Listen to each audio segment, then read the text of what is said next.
صحیح بخاری حدیث نمبر 1۔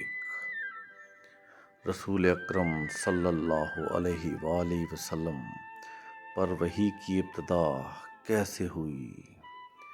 الشیخ امام حافظ ابو عبداللہ محمد بن اسماعیل بن ابراہیم بن مغیرہ بخاری رحمۃ اللہ نے فرمایا، اور اللہ عز و جل کا یہ فرمان کہ ہم نے بلا شبہ اے محمد صلی اللہ علیہ وآلہ وسلم آپ کی طرف وحی کا نزول اسی طرح کیا ہے جس طرح نوح اور ان کے بعد آنے والے تمام نبیوں کی طرف کیا تھا۔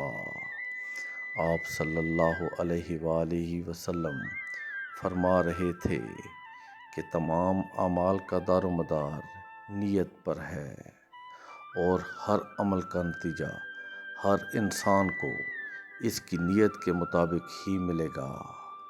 پس جس کی ہجرت ترک وطن دولت دنیا حاصل کرنے کے لیے ہو یا کسی عورت سے شادی کی غرض ہو، پس اس کی ہجرت انہی چیزوں کے لیے ہوگی جن کے حاصل کرنے کی نیت سے اس نے ہجرت کی۔